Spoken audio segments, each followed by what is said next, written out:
देखिए, आज जो हमारे क्लास हो रहे हैं वो मैथमेटिक्स की क्लास है।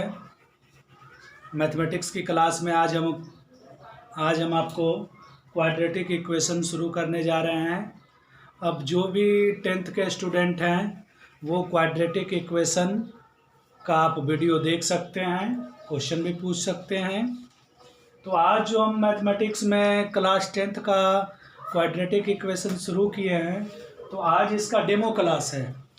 आज जो है डेमो क्लास है। बेसिकली जो चीज़ें इसमें हमें जानकारी लेनी है वो आज हम आपको बताएंगे। तो क्वाड्रेटिक इक्वेशन है क्या? क्वाड्रेटिक इक्वेशन है क्या? क्वाड्रेटिक इक्वेशन को किसने किसने डिराइव किया और कहाँ कहाँ से, मतलब कि कौन कौन से साइंटिस्ट थे, मैथमेटिशियन थे जिन्होंने क्वाड्रेटिक इक्वेशन को किस तरह से डिराइव किया, वो आज हम आपको बताएंगे। पहला नंबर तो क्वाड्रेटिक इक्वेशन क्या है? क्वाड्रेटिक इक्वेशन वैसा इक्वेशन जिसका मैक्सिमम पावर, वेरिएबल का मैक्सिमम पावर 2 हो, वो क्वाड्रेटिक इक्वेशन कहलाता है। वैसा इक्वेशन जिसका मैक्सिमम पावर वेरिएबल का 1 हो, वो लीनियर इक्वेशन कहलाता है। वैसा इक्वेशन जिसका मैक्सिमम पावर 3 हो, क्यूबिक इक्वेशन बोल सकते हैं। तो इस तरह से हम लोग क्वाड्रेटिक इक्वेशन के बारे में आज जानेंगे। तो बेबीलोनियंस लोग जो थे, उन्होंने पहले जो क्वाड्रेटिक इक्वेशन की उनको समझ थी वो इस प्रकार से थी: x square p x plus q equal to 0, जिसमें आप देखते हैं कि यहाँ पे एक 1 मल्टीप्लाई है, यहाँ पे क्या है 1 मल्टीप्लाई, लेकिन ये सारे इक्वेशन के लिए एप्लीकेबल नहीं था, इसीलिए ये भी क्या कर गया, फेल कर गया, कोलैप्स कर गया। दूसरा है ब्रह्मगुप्त। इसमें आप देख रहे हैं, इसमें भी दिया हुआ है, मैंने लिख दिया है, लेकिन ये भी क्या लिखा, x square minus B x equal to C, A x square minus B x equal to सी। लेकिन यहाँ पे क्या होता था कि जब हम x square minus B x equal to C, x square minus B x, और सी को मैंने इस साइड लाया तो सी माइ नेगेटिव इक्वल टू 0, इन्होंने कुछ इस तरह से दिया। एक और आगे साइंटिस्ट हुए जिन्होंने क्वाड्रेटिक इक्वेशन को थोड़ा सा अच्छे तरह से इलेबरेट किया। आप देखेंगे उनका नाम था श्रीधराचार्य। ये आचार्य थे। इन्होंने क्या किया, इसी इक्वेशन को x square plus b x plus c equal to 0 लिखा। 0 लिखा, जहां पे ए जो है coefficient of x square, coefficient of x square, a जो है एक्स स्क्वायर का कोएफिशिएंट है, बी जो है वो कोएफिशिएंट है एक्स का, और सी जो है ये कांस्टेंट टर्म है, सी जो है कांस्टेंट टर्म है। तो ये हमारा था क्वाड्रेटिक इक्वेशन का थोड़ा सा परिचय जो हमने आपको बताया। अब इसमें जो हमारे श्रीधराचार्य थे, उन्होंने लिखा x square b x plus c equal to 0, और इसी को अल्फा और बीटा के रूप में इनको 2 रूट्स दिए गए। 2 रूट्स यानी एक अल्फा है और एक बीटा है, एक अल्फा और एक बीटा, इन्होंने 2 रूट्स रखे, एक अल्फा और एक बीटा। कोई भी इक्वेशन है उसके रूट्स होते हैं, तो उनके रूट्स हैं एक अल्फा और एक बीटा। अल्फा को उन्होंने क्या बोला, अल्फा को उन्होंने लिखा जो एक्स का कोफिशिएंट था निगेटिव के साथ -b और रूट अंडर d अपॉन में 2a। यहाँ पे a जो है वो क्या है, एक्स स्क्वायर का कोफिशिएंट, a जो है एक्स स्क्वायर का कोफिशिएंट और b जो है x का कोफिशिएंट और यहाँ पे d है, d को बोलते हैं डिस्क्रिमिनांट, d को बोलते हैं डिस्क्रिमिनांट।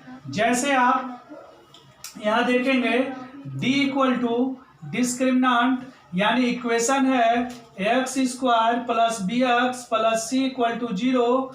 यहाँ d जो है डिस्क्रिमिनांट है, जैसे बी स्क्वायर माइनस 4ac, ये हो गया हमारा डिस्क्रिमिनांट, हिंदी में बोलते हैं विवेचक।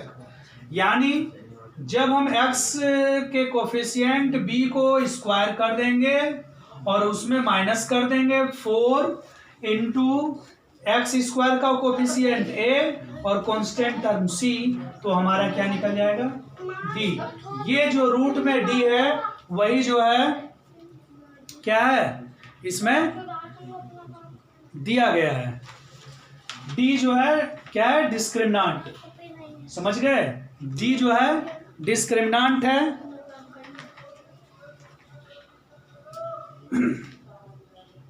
अब हम डिस्क्रिमिनांट निकालने के लिए भी सिखाएंगे, रूट्स निकालने के लिए भी सिखाएंगे। तो ये हमारा अल्फा था। बीटा, बीटा में क्या होता है, -b minus root d upon में 2a। हम इसको नेक्स्ट क्लास में प्रूफ करके भी दिखाएंगे कि कैसे जो है ये प्रूफ हुआ है। उसके बाद ये हमारा रूट्स था। रूट्स कोई किसी किताब में रूट्स जो है इस तरह से दिए होते हैं, माइनस, जैसे यहाँ पे x लिख दिया -b plus minus root d upon में 2a। इसी को अलग करके लिख दिया, एक माइनस लिया और एक प्लस लिया, रूट d लिया, यहाँ पे इसको लिख दिया। ये -b लिया, माइनस d लिया, यहाँ पे लिख दिया। यानी एक ही इक्वेशन को थोड़ा सा अलग तरह से लिखने का ये तरीका है। इसको हम फिर से लिख देते हैं, x equal to -b plus minus root d upon में 2a। इसी को मैं लिख सकता हूँ b plus minus b square minus 4ac upon में 2a। समझ गए, -b plus minus root under b square minus 4ac, ये जो है d का वैल्यू है, d equal to b square minus 4ac, ये d के जगह पे रूट में चला गया 2a। समझ गए, इस तरह से। अब देखिए क्वाड्रेटिक इक्वेशन कब पॉसिबल है, ये आप समझ लिए होंगे, क्वाड्रेटिक इक्वेशन कब पॉसिबल है, थोड़ा सा वो देखिए। जैसे क्या होता है क्वाड्रेटिक इक्वेशन में, जैसे मैंने लिखा ax square plus bx plus c equal to 0। अब आप एक ध्यान में रखेंगे, अगर किसी ने पूछा कि क्वाड्रेटिक इक्वेशन का जनरल फॉर्मूला कौन सा है, सामान्य फॉर्मूला कौन सा है, तो आप लिखेंगे, क्या लिखेंगे, ax square bx plus c। a क्या चीज है, x स्क्वायर का कोफिशिएंट है, b क्या है, x का कोफिशिएंट है, c क्या है, कांस्टेंट टर्म, क्या है, कांस्टेंट है, क्या है, कांस्टेंट। समझ गए, तो इस तरह से ये हो गया। लेकिन अगर इक्वेशन में जो हमारा a है, b है, c है, इसमें a जो है कभी भी 0 के बराबर नहीं होना चाहिए। देखिए, अगर ax square plus bx plus c equal to 0 और ये टर्म अगर जैसे हमारा a बराबर 0 है, इसका मतलब है 0 into x square plus bx plus c equal to 0, ये पूरा टर्म क्या हो गया, 0। हमारा इक्वेशन आ गया bx plus c equal to zero. ये क्वाड्रेटिक इक्वेशन नहीं है। क्यों नहीं है? क्योंकि यहाँ पे जो है x का जो पावर है वो क्या है 1 है, लेकिन होना क्या चाहिए 2। इसीलिए कभी भी क्वाड्रेटिक इक्वेशन में क्या होना चाहिए, ए नॉट इक्वल टू 0 नहीं होना चाहिए। समझ गए? जनरल फॉर्मूला कौन सा होता है, x square plus b x plus c equal to 0 quadratic equation का क्या होता है, जनरल फॉर्मूला। उसके बाद इसमें हम देखते हैं नेचर ऑफ रूट्स। क्या देखते हैं, नेचर ऑफ रूट्स। अगर हमने रूट्स निकाला, अगर हम रूट्स निकाला या इक्वेशन दिया हुआ है, इक्वेशन दिया हुआ है और उसी से मुझे पता करना है कि रूट्स कैसे होंगे, जो हम वैल्यू निकालेंगे उसका वैल्यू कैसा होगा। जैसे हमने निकाला बी स्क्वायर माइनस 4ac है ना ग्रेटर देन 0। अगर बी स्क्वायर माइनस 4ac 0 से बड़ा हो, इसका मतलब है कि डी अगर 0 से बड़ा हो यानी पॉजिटिव। पॉजिटिव कैसे, देखिए ये 0 होता है 1 2 3, इस तरह से 1 2 3 निगेटिव। समझ गए? कोई भी नंबर 0 से बड़ा कब होगा, जब वो पॉजिटिव की ओर बढ़ेगा। तो 0 से बड़ा होगा, अगर वो इधर बढ़ेगा तो क्या होगा, नेगेटिव होगा। तो इस प्रकार से जब हमारा b square minus 4ac equal to 0 होगा, इसका मतलब है डिस्क्रिमिनांट 0 से बड़ा है, तो इसके जो रूट्स होंगे वो क्या होंगे, डिस्टिंक्ट रियल रूट्स होंगे। क्या होंगे, डिस्टिंक्ट रियल रूट, यानी 2 रूट्स होंगे लेकिन दोनों क्या होंगे, अलग। उसके बाद अगर बी स्क्वायर माइनस 4ac जो है 0 के बराबर है, इसको हम कह सकते हैं बी स्क्वायर माइनस 4ac इसमें कह सकते हैं डी इक्वल टू 0। अगर डिस्क्रिमिनांट 0 के बराबर हो तो हम उसके 2 इक्वल रूट्स होते हैं। क्या होते हैं, इक्वल, यानी जो रूट्स आएंगे वो क्या होंगे 0 के, यानी अल्फा और बीटा जो भी होंगे दोनों का वैल्यू सेम आएगा। इसमें क्या होगा, अल्फा और बीटा का वैल्यू दोनों का क्या आएगा, डिफरेंट आएगा। उसी प्रकार से बी स्क्वायर माइनस 4ac 0 से छोटा होगा, इसका मतलब है बी स्क्वायर माइनस 4ac 0 से छोटा, यानी डी का वैल्यू जो है 0 से छोटा, यानी निगेटिव में आएगा। तो नो रियल रूट्स, उसके रूट्स जो होंगे वो रियल नहीं होंगे। समझ गए, उसके रूट्स रियल नहीं होंगे। अब हम क्या करते हैं, जैसे मैंने अल्फा निकाला और बीटा निकाला, ठीक है, अल्फा निकाला और बीटा निकाला, तो हम देखते हैं कि अल्फा प्लस बीटा क्या होता है, alpha plus beta equal to minus b by a. समझ गए, ये फॉर्मूला है। दोनों रूट्स को जोड़ देंगे तो किसके बराबर आएगा, माइनस बी अपॉन ए के बराबर आएगा। बी क्या है, एक्स का कोफिशिएंट, ए क्या है, एक्स स्क्वायर का कोफिशिएंट। और अगर हम अल्फा और बीटा को मल्टीप्लाई कर देंगे यानी रूट्स का प्रोडक्ट करेंगे तो आएगा सी अपॉन ए। ए क्या है, एक्स स्क्वायर का कोफिशिएंट, सी क्या है, कांस्टेंट टर्म इक्वेशन का। समझ गए, इसी को बोलते हैं प्रोडक्ट ऑफ रूट्स, इसको बोलते हैं sum of roots. Sum of roots, product of roots. तो इस तरह से था। अब हम कुछ इक्वेशन देखेंगे जिसके बारे में हम लोग थोड़ा सा अध्ययन करेंगे।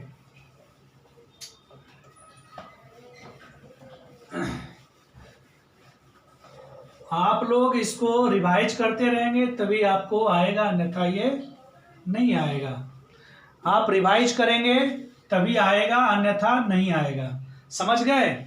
देखिए क्वाड्रेटिक इक्वेशन हमने आप तो क्वाड्रेटिक इक्वेशन इस तरह से हम लोग देखते हैं। उसके बाद अब हमारा कुछ सवाल है। पहला क्वेश्चन है x प्लस 1 का whole square equal to 2 into x minus 3। ये आप लोग भी देखेंगे, समझ गए, आप लोग भी देखेंगे। जैसे यहाँ पे क्या है बता रहा है, ये क्वाड्रेटिक इक्वेशन है या नहीं है, तो हम इसको सॉल्व करके देखेंगे। यहाँ पे क्या है, देखिए एक ए प्लस बी का whole square a square plus b square plus 2ab। उसी तरह से ये है तो हम इसको क्या करेंगे, ए प्लस बी के होल स्क्वायर पर ब्रेक कर देंगे तो क्या हो जाएगा, x square plus 2x plus 1 equal to 2 से मल्टीप्लाई करेंगे 2x माइनस 3 करेंगे। उसके बाद एक्स स्क्वायर प्लस 2x, ये इधर प्लस में इधर आएगा क्या हो जाएगा, माइनस में प्लस 1, ये माइनस में इधर आकर के प्लस में इक्वल टू 0। यहाँ पे क्या हो गया, एक्स स्क्वायर ये कट गए प्लस 5 इक्वल टू 0। यहाँ पे देखिए एक्स का मैक्सिमम पावर क्या है 2, तो ये क्या हो जाएगा क्वाड्रेटिक इक्वेशन। बट यहाँ पे अगर कोई पूछे ए का वैल्यू क्या है, बी का वैल्यू क्या है, सी का वैल्यू क्या है, वो बताना है। ए का वैल्यू किसको देखते हैं, एक्स स्क्वायर का कोफिशिएंट, यहाँ कुछ नहीं है तो क्या है 1, तो ये 1 हो गया। बी किसको देखते हैं, एक्स का कोफिशिएंट देखते हैं, तो बी जो है एक्स है ही नहीं तो क्या हो गया 0। सी क्या होता है, इक्वेशन में कांस्टेंट टर्म, तो कांस्टेंट टर्म कौन सा है 5, ये 5।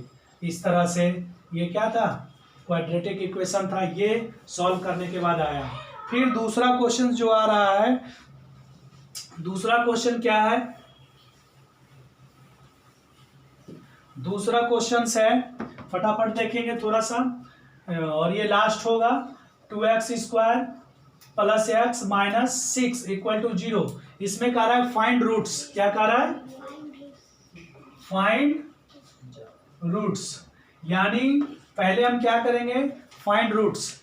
एक तो फैक्टराइज मेथड से हो सकता है, दूसरा क्या हो सकता है डिस्क्रिमिनेंट मेथड से, डिस्क्रिमिनेंट निकाल करके। तो हम इस इक्वेशन को दोनों मेथड से बताएंगे, समझ गए। पहला क्या है फैक्टराइज मेथड, तो हम लिख लेते हैं equation 2x square x minus 6 equal to 0। देखिए यहाँ पे जो हमारा कांस्टेंट टर्म है और एक्स स्क्वायर का कोफिशिएंट है, इसको हम पहले मल्टीप्लाई कर लेते हैं, कितना आ गया 12 को हम फिर फैक्टर करेंगे तो 2 प्राइम फैक्टर 2 6 2 3। अब मुझे लाना है क्या, एक्स लाना है, तो हम देखेंगे कि इनके ऐसे पेयर करें जोड़ करके या घटा करके, हमें क्या आना चाहिए 1 आना चाहिए, ठीक है। तो 2x स्क्वायर और हम ले लेते हैं इसको साथ में, तो ये हो जाएगा 4x और इसको अलग ले लेते हैं माइनस 3x। अब इसको कीजिए 4x में माइनस 3x होगा, क्या बचेगा x बचेगा। तो इस तरह से ये एक हमारा पेयरिंग हो गया माइनस 6 इक्वल टू 0। अब हम क्या करेंगे, दो का पेयर करेंगे, इसका पेयर किया तो क्या निकला, इसका आप कॉमन लेंगे, इसमें 2 हो गया, x हो गया, यहाँ पे बच गया x प्लस 2। यहाँ पे हम क्या लेंगे माइनस 3 कॉमन लेंगे, x प्लस 2 इक्वल टू 0।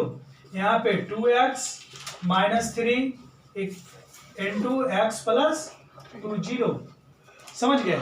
अब हमें क्या निकालना है, रूट्स निकालना है।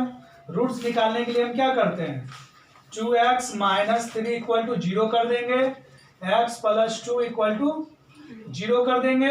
अब यहाँ पे देखिए 2x इक्वल टू, ये माइनस में उधर जाके क्या हो जाएगा प्लस में हो जाएगा, x बराबर क्या हो जाएगा 3/2, x बराबर 3/2। यहाँ पे क्या है x इक्वल टू -2। हमारे दो रूट्स हैं, क्या है 3/2 -2। इसमें एक अल्फा है एक बीटा, जो भी मानना है मान लीजिए, समझ गए। इस तरह से दो रूट्स निकल गए। एक डिस्क्रिमिनेंट से भी हम निकाल सकते हैं, जैसे हम शॉर्ट में बता देते हैं। पहले हम निकालेंगे डी का फॉर्मूला होता है बी स्क्वायर माइनस 4ac, समझ गए, b square minus 4ac, discriminant विवेचक हिंदी में, बी स्क्वायर माइनस 4ac, समझ गए। और यहाँ पे हम इसको क्या करेंगे, b का वैल्यू कितना है इक्वेशन में, v का वैल्यू है 4, v का वैल्यू 1, अच्छा v का वैल्यू 1, समझ गए, माइनस 4 इंटू a का वैल्यू कितना है 2, c का वैल्यू कितना है -6, समझ गए। तो ये हो गया 1 और ये माइनस माइनस क्या हो जाएंगे, प्लस। कितना हो गया, 6 और 24 36 हाँ 48 ना, तो ये कितना 48 होगा, 12 4 जो 40 48, तो 48 हो गया, 49 डी अपॉन क्या आ गया, 49 आ गया, d equal to 49, sorry d equal to 49। अब हमें निकालना है, क्या निकालना है, एक्स बराबर क्या होता है, minus b plus minus root d upon में 2a। बी हमारा कितना था, 1, क्या था 1 प्लस माइनस, डी हमारा कितना है 49 अपॉन में 2 इंटू ए हमारा कितना है 2 माइनस 1 प्लस माइनस 7 अपॉन में 4। होगा कि नहीं होगा, आप देखिए 2 हैं, 2 रूट होंगे इसमें, एक होगा -1 प्लस 7 अपॉन में 4, दूसरा क्या होगा -1 माइनस 7 अपॉन में 4, इसको -8 अपॉन में 4 इक्वल टू -2। देखिए -2 यहाँ आया है। दूसरा क्या होगा 6, क्या होगा 6 अपॉन में 4, होगा कि नहीं। इसको और इसको कट करेंगे तो ये 3/2, इसमें आया है 3/2। तो एक तो हमारा ये डिस्क्रिमिनांट से हमने निकाल दिया रूट्स, एक हमने इससे निकाल दिया। दूसरा क्वेश्चन है वो भी इसी तरह से निकलेगा। समझ गए, आ गया समझ में, इस तरह से हम निकालेंगे। इजी नहीं है, इजी है, समझ गए, इजी है और नहीं है, इजी एकदम इजी है, समझ गए। इस तरह से x² - 3x - 10 इक्वल टू 0। इसमें देखिए a का वैल्यू कितना है, ये भी क्वेश्चन है। a का वैल्यू कितना है 1, b का वैल्यू कितना है -3, c का वैल्यू कितना है -10। समझ गए, c का वैल्यू -10